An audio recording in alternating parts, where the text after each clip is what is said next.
Did you know that cartoons are real and they're actually shot on location in a two-dimensional universe?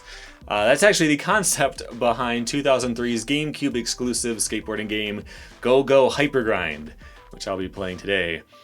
Get ready to suffer.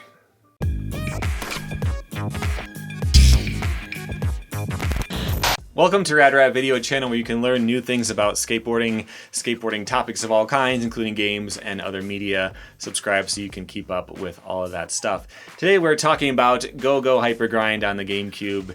And yeah, like I mentioned in the intro, the concept of this game is that the cartoon world is starting to go under because 3D graphics have come out, like Pixar and stuff, and they're starting to put 2D animation out of business.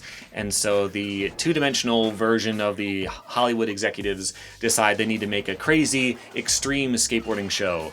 And so your character is auditioning for a role on that show to save the world of cartoon people. And as a story, whatever, it's fine, but it, of course, immediately doesn't make any sense. Why is the game in 3D if it's a 2D world that's being threatened by whatever? It doesn't matter. And you know what? The fact that they're doing a concept and a theme is not a problem. I think it's actually a really good idea. You know, if it was just another Tony Hawk style graphics, like realistic inspired graphics, it wouldn't be that much. Like, there could be something to this, especially if they run with the theme and do stuff about it. I'll actually give you an example. In 2009, there was a Flash game I used to play all the time called Crush the Castle. The idea is that you have a catapult and you're shooting different types of projectiles at castles that will fall apart based on the real physics of how it would work in a 2D world. And this may look relatively familiar to you because a little bit later the same year, another game came out that was highly branded and themed and has its own concept, which was heavily inspired by Crush the Castle, according to their Wikipedia page anyway. And that game is called Angry Birds. And according to some estimates, it has made over $2 billion. So the fact that Go Go Hypergrind isn't just a Tony Hawk ripoff, and that they try to do something original, could be a good thing. And they do run with their cartoon theme quite a bit. There are cartoony situations you can get into, which the game calls reactions or gimmicks. That's like getting smashed into an accordion or getting your head chopped off. Is getting decapitated okay in a kid's cartoon game? This game is for kids, right? Oh God. And they even added in some different types of moves, like swinging on poles and stuff, although this was standard in inline skating games at least. But even if the concept is novel and original, and even if they did add in some new features and tricks, that doesn't make the game good. So let's take a run through the story mode and judge that. I picked this character because her stats were really balanced, and without knowing what to expect, this was a safe bet. The stats themselves don't upgrade, at least from what I've played, which is most of the game, I think. But you can buy new boards and gear to boost your stats. I couldn't tell you how stuff like hairbrushes and backpacks will help you ollie higher, but whatever, it's a cartoon, it doesn't have to make sense. The structure of the story mode is different rounds of auditions in different sets, which, in other words, is different events in various stages. Your score gets added up like a big race Grand Prix, and you have to stay on top of the leaderboard. This seemed weird to me at first, but I grew to like it because it meant that I didn't have to try very hard on certain event types. Speaking of event types, let's look at them. First is the high score, and I'm going to be translating some of the on-screen text into real English for you. For some reason, this game calls all of its tricks appeals, like grind appeal or revert appeal. I never understood why they try to reinvent the wheel and trick names with games like this. Just ask a random skater going by the sidewalk of your office and he'll tell you what stuff is called. You don't have to rename everything, it just confuses everybody. But the high score is exactly what you'd expect, and the game feels okay. It's just very limited. You can ride around an ollie, which feels fine. You can grind and do air tricks like you'd expect to. You can spin in the air, land stuff in manuals. It's very basic, but it isn't broken, which is about all I can say about it. Doing actual tricks in the game is a very tiny part of it. Even without paying much attention, you can very easily get 10 times the score of the next highest competitor. It's not even remotely challenging. The next event type is reactions, which are called gimmicks in some contexts, who knows. But these are basically the cartoon world stuff, like landing on spikes, getting eaten by plants, coated in paint, smashed into an accordion, decapitated, all that kind of stuff. So they built all of these things into the game and animated them for every character, but what genius way did they come up with to fit it into the gameplay? Well, you have to do them. There's just an arrow that guides you to a thing, you hit the X button, and you're good. although it is very touchy. Even floor-based ones usually require you to ollie, which will be a big problem later, but that's it, and it's really easy most of the time. In this level, I got a brand new reaction called Box. I haven't seen this one before, I don't know exactly what it is I'm looking for. Is it this tree? Is it by the wall or the fence somewhere? What exactly is the arrow pointing at? I think it's pointing at nothing. I jumped around and spammed X in the hope that something would happen, but it didn't, and eventually time ran out. Luckily, I didn't score too badly this time because I just think that one was broken. Speaking of broken, let's look at the second worst event, the battles. So what I was expecting here was something like the Mario Kart 64 battle mode, where you pick up different kinds of power-ups and you race around and shoot them at each other and stuff. But imagine simplifying that almost down to nothing and then not testing it at all. So the first 5 or 10 times I tried this event, I just got absolutely destroyed. I had no idea anything I was supposed to do, and I just kept getting killed within a minute. And this was so stupidly difficult that I had to cheat and use save states to beat it. And remember, this is all just ranked and put together at the end. You can't just retry and do it again until you win. If you lose, it just becomes part of your final score. You'll have to redo the entire stage. And if I actually did it the way it wanted me to, I would have never figured out how to do this event. So here's how it works. You have to get a reaction, which is like paint and fire and all that. When you do, you're armed with something. That's paintbrushes, hammers, or whatever. It makes no difference whatsoever. It's just the shape of the things that shoot out of your body. And if you get hit, you lose some of your health and you lose your power up. So what happens is the other guy will just wait for you to recover, shoot you again instantly. When you do, you're defenseless. It's so fun, especially because you can barely see anything or control the camera whatsoever. This was infuriating. But a small part of it was my fault. I kept going for the fire reaction because it seems like it works the most often. I couldn't even get the paint one to work most of the time.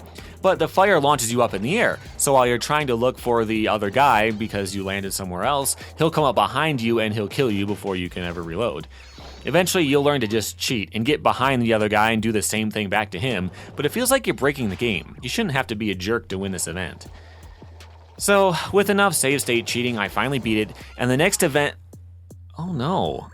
Oh, please no. It's a tournament.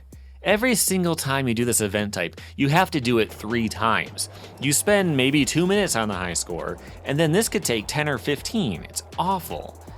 Let's cleanse our palate with another event. This is the Link Appeal event, or in English, the High Combo Score event, which is exactly what you think it is. And again, you'll have trouble getting anything but first if you ever touched a game controller before. Another event type is a level-specific one, like getting hit by as many cars as possible in this level, which isn't remotely interesting or fun, or challenging. In this one, you have to blow up as many barrels as possible, which means you have to have a fire reaction active and then hit X to set them off.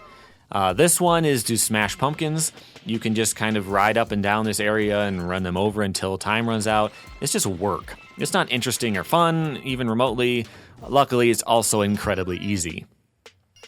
The last event type, and probably the last thing I'll ever see in my life as it flashes before my eyes on my deathbed, is called Race.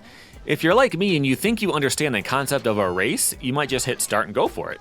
So there's a gate right in front of you, you go through that, and then you might start looking for the next gate. But there isn't one. I don't get where I'm supposed to race to next. So I started doing the reactions because they shoot you around the level. So I should be able to find the next gate pretty easily. After a while, I went back and hit the starting one again, just to make sure I did it right. Maybe it has to launch into the event or something like that. And I won? Now that I know how the game works, I'm absolutely shocked that I somehow managed to win this, because here's what you actually do. Every time you get a reaction, you get a random result, and sometimes those are colored tokens. If you get all of the colored tokens, you have to rush back through the gate with all of them to win. It's more of a scavenger hunt than a race, but okay. Here's the thing though, there's no way to know which token you might get. It's not based on what type it is, like a red token for a fire reaction or anything like that. You might randomly get the same token over and over and over, but it gets so much worse.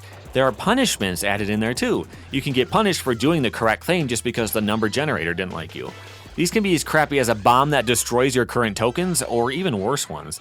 Look at this garbage. One of them is inverting your controls. You hold down to speed up, left to turn right, etc. It's annoying, but it's fine. The other ones are worse. The next one is heavy boots that stop you from ollieing. Like I said before, it's rare that reactions will actually work unless you ollie into them. So when you can't jump, you might as well just set your controller down until it's over. Wow, how fun. The last one is going slow, but like real slow. This is playing in real time.